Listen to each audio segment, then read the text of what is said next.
How did every single ice cream in the village suddenly turn into water overnight? And how did the river's water become sweet without anything being added? Was it magic or a punishment for the villagers? Watch this mysterious story to find out. Welcome, friends, to a new and fun story. Roopnagar village was famous far and wide for its cool and sweet Kesar ice cream. In the summer season, the fragrance of saffron and milk would spread through the air of the village. Somewhere there was almond ice cream, somewhere pistachio ice cream, and somewhere Malai ice cream. But among all of them, the most famous was Bhima's Kesar ice cream cart.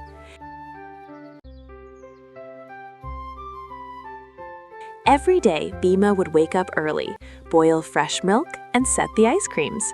Like every day, today too, Bhima had prepared a full 500 ice creams and kept them in an icebox. The villagers were standing in a long line in front of the cart since morning to eat his delicious ice cream. From the crowd, someone would say, "Brother, please add a little extra cream in the ice cream today, because the heat is too much." And someone from far away would shout, "Brother, please work a little faster. We are suffering in this harsh sunlight." As noon approached, when Bhima opened his red box to serve ice cream to the customers, he was shocked. Bhima held his head in worry and started thinking about what strange miracle had happened to him. All 500 ice creams he had prepared, along with all the ice, had turned into warm water in a single moment. He was still in shock when two villagers, drenched in sweat, came asking for cold ice cream. With a very sad heart and bowed head, Bhima told them that all his ice creams had melted. Hearing this, both customers were completely surprised that how all the ice could turn into water so early in the day. The two customers left from there disappointed and went muttering to the cart of another ice cream seller, Shamu. But when they reached there, they found out that Shamu's 800 prepared ice creams had also turned into warm water. Meanwhile, Bhima also arrived there and saw that Shamu's cart was in the same bad condition.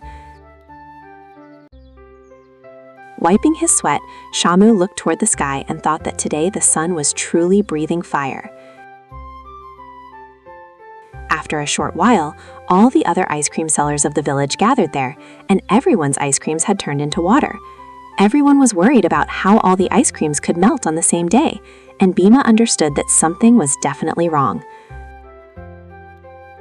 Early the next morning, a rumor spread throughout the village that someone was stealing their ice at night. In the same village, there was a man named Motu, who loved sweets so much that people affectionately called him Mitharam. Just then, a villager came running and panting to Bhima, as if he had discovered a very big secret. He told him that in Motu's courtyard there were pots filled with saffron and sweet milk, and hearing this, Bhima turned red with anger. Hearing this, Bhima became sure that he was the real thief, and in anger he set off toward his house. As soon as Bhima stepped into the courtyard, there were indeed pots filled with the sweet melted ice cream water. Seeing the melted water of his ice creams, Bhima's anger reached the sky, and he loudly called out for Motu to come outside.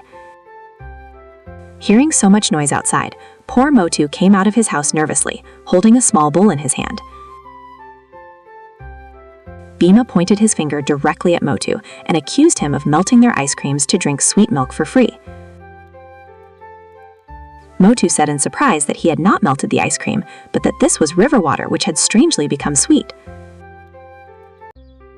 Then Shamu tasted the water and said that Motu was telling the truth. The river water had indeed become sweet. Now everyone started looking at each other's faces. Motu was innocent, but the mystery had become even deeper and stranger. The next morning, Bhima and the other ice cream sellers were setting up their carts, but they noticed that Raju and Kalu had not arrived. One man told them that they had gone to the jungle the previous night and had not returned. Bhima understood that a big trouble was about to come upon the village. The next day, out of fear, Bhima, Shamu, and the village Sarpanch decided to go themselves into the dense jungle to search for them. In the middle of the jungle, they saw a strange, shining golden tree, near which Raju and Kalu were lying unconscious. Then from that golden tree came the heavy voice of the forest deity, saying that the greed of the village ice cream sellers had destroyed the entire jungle.